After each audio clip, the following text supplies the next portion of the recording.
Hi, I'm James Rostance and welcome to the 414 Extra. So this is where we get to deep dive and look further into the content we've just covered in the main show. And joining me still here is Stevie Johnson from Open Influence. James. So Stevie, in the main show, we talked about content DNA and we didn't really get time to really get into some examples of content DNA done well and some case studies. So could you share with me some of your favourite case studies and what they've resulted in? Definitely. Again, I'll reiterate, I keep saying like every campaign that we do is different, but quite often we'll have clients coming to us with very much an idea of the creative that they want to see, whereas other times we'll have people come to us with a blank canvas.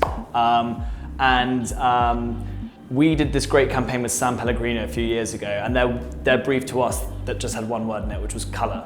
Now, normally if you go out and work with influencers and give them one word to go away with, that can cause a little bit of mayhem. But we sat down with our creative team and we kind of all put our heads together, and we could see at the time that flat lay imagery was trending, which is basically kind of taking photos of tables and all the nice stuff on it. You might have seen foodies doing that, a lot of that. And so we then briefed all these influencers to use flat lay imagery with the San Pellegrino can, and of course lots of colour, which is what the client really wanted. And the result of that was amazing, because we had all this beautiful imagery that again looked like it had been taken by one person, because it was all quite similar, had that DNA throughout all of it. And we ended up winning the Social Media Campaign of the Year award for it in 2016. So, should all influencers set about creating content DNA in their campaigns? It's not necessarily. It's more up to kind of the brand and what they really want to achieve. I think it's a great element to have in it because, as I touched upon in the main show, it's about making a campaign recognizable, so that every time you're scrolling through your phone and you see an image, you're like, I've seen something like that before, and it brings you back to it. It's not a set strategy that works with necessarily every single campaign, but for a lot of them, we've seen some great results with it. And generally with influencers, when you are briefing them, as long as we can let them continue to be as authentic as possible to their audience and have their creative spin on it, then they're normally very happy if they like the brand to go ahead and work with them. So the other thing we needed to talk about was audience demographics. Now, as I understand it, that's incredibly important for brands right now. Could you explain more about that? Yeah, definitely. I think, on the surface of influencer marketing, especially a year ago, people would look at influencers with a large following and a good engagement rate and think, that's exactly who I want to work with.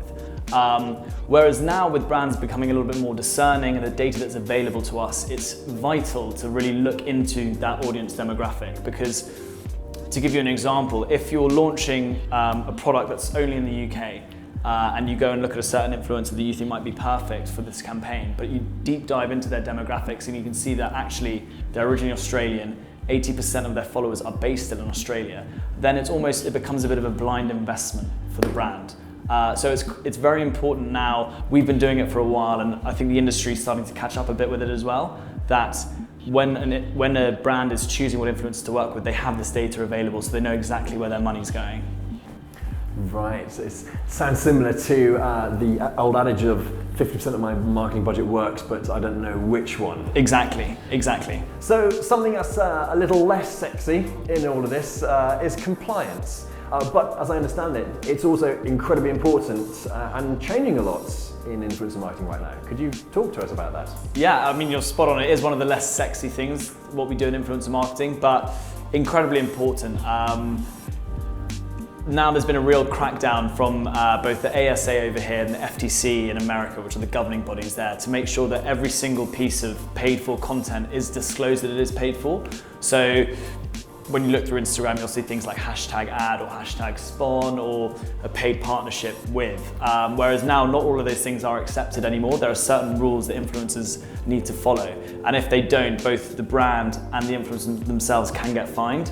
So something that we try and do here at Open Influence is take all of that indemnification off both the influencer and the brand and contract influencers to make sure that they are fully within the rules in terms of disclosing what's going on. Stevie, thank you very much for joining us again today. Thanks a lot, James.